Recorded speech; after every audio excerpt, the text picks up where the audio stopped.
Story of the Buddhist Hill, Part 2 of 2 on Between Master and Disciples, given in English, on August 15, 2021. Hello, Buddha, why do you cry? In your stone heart, how much desire? Why do your tears stream down the sea? Why give your love to the pebble? Warning: sensitive content.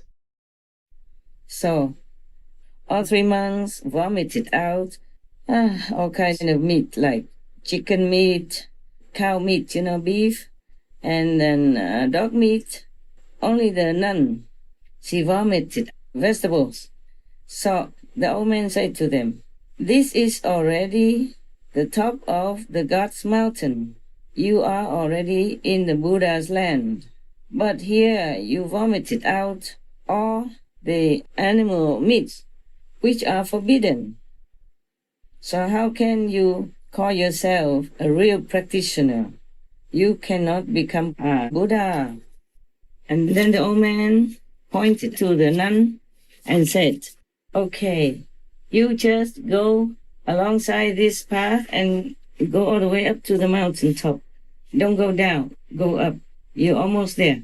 So the nun continued to follow the path to go up to the top of the mountain. Then she became a Buddha. She became Kuan Yin Bodhisattva. Kuan Yin Bodhisattva has many magical powers. She is powerful. She can destroy any of the bad ghosts and demons so they don't bother the good people on the planet. From that day on, even up to this day, the family and the clan of the nun still continue to worship Kuan Yin Bodhisattva. And every New Year, whenever they worship Kuan Yin Bodhisattva in the New Year, they put out a bowl of vegetable soup. And the other 3 monks were feeling so ashamed that they could not become Buddhas, and then they lost all the merit that they had accumulated through their diligent and ascetic practice. So all of them became very sad, and then they died in the middle of the mountain. Because they died in the middle of nowhere, so nobody knew, nobody buried them. So the legend has it that whoever passes by that area, they should bring with them a handful of dirt or some stones to throw onto that area, as if to make a tomb for them. And that area, people call it the Buddha's tomb. Buddha in parentheses. And then this kind of Buddha's tomb keeps rising higher and higher. It became a small hill. So people call that the Buddhist hill. That is a story of the 3 Buddhist monks who have not become Buddhas. From this story, we can see that if we just practice on the outside and the inside, we have not really regulated well, not really controlled well, not really became a naturally compassionate person, then no matter how long we practice or what kind of practice we do outwardly, it will not bring a lot of success. This is just a story, but it is like that, logically speaking. We have to practice from inside, within, because the Buddhas or heavens, they all know what we think, not just what we do.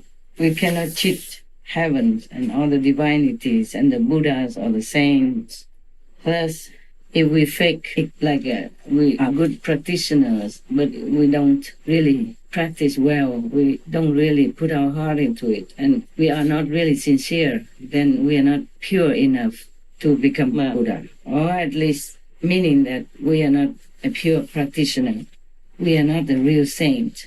Just have the body that maybe looks like a saint, and the clothes maybe look like a saintly Buddha or monk or nun, but we are really not. So any practitioner especially the Kuan Yin practitioners, we should consider to be absolutely pure in our motive. Otherwise, it doesn't matter how long we say we are practicing, we go nowhere. Some people will eat vegan or vegetarian, but are still thinking of meat and fish and the like. Even just to think about them is like the real thing. So these monks, they vomited out the things that they wished to eat, though they did not physically consume them, they vomited them out the same. So all the 5 precepts that thou shalt not kill, meaning we are vegan. But then the desire inside must also be cut. Mostly the Kuan Yin practitioners, they don't have difficulty with that. If they're sincere, they don't even think of meat or fish anymore. And even if they do, they feel very ugly and impossible to even think to eat that. And if they go to the supermarket, for example, they will try to avoid the meat and fish and animals, dead corpse area. If they have to pass by, it feels very uncomfortable. They have to pass by very quickly and don't even want to look at that because they know it came from the terror, the suffering of other beings. And that makes them feel painful also. I guess the story is very, very simple, even though my translation is not all that perfect, but you understood. And I hope that you remember that the real practice is inside, within, not the outside. That's why often, normally we, the practitioners, don't tell of our inside spiritual visions. Sometimes it's okay, sometimes okay. But for good intentions, we can tell in front of the master or in the assembly, not to boast. If we have the intention to boast about it, we will lose it and we won't have it again. Or even if we have it, the master power will cover it, so you don't see it, so you cannot boast again about the secret of heavens. I wish all of you, no matter what situation, to continue to hold on to your faith, meditate well with all your heart, all your mind, all your sincerity, not just to benefit yourself, your family, your friends, or whomever around you, your neighbors, but also to benefit the whole world. And for that, I thank you. God bless. God bless all of us. God bless the world in time of trouble. There's not much more I can say or want to say anymore. I just wish the humanity wakes up and realizes what's good for them and what is not. Before it's too late. It's not just about their health, their well-being on this planet in their present lifetime, but it's about the next life where punishments are waiting for them in such a terrorizing manner that they could not even imagine. But it will happen if people don't change into a more benevolent lifestyle, befitting the children of God, and according to the law of the universal love. Thank you to all of you for being good, for being awakened soon enough. Take care. I'm always with you. Pray God to keep you safe. Pray God for others who are still veiled by ignorance.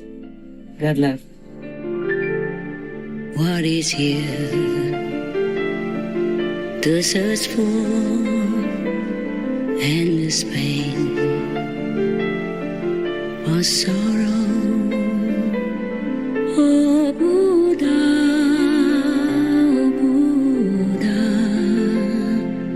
hurry now, leave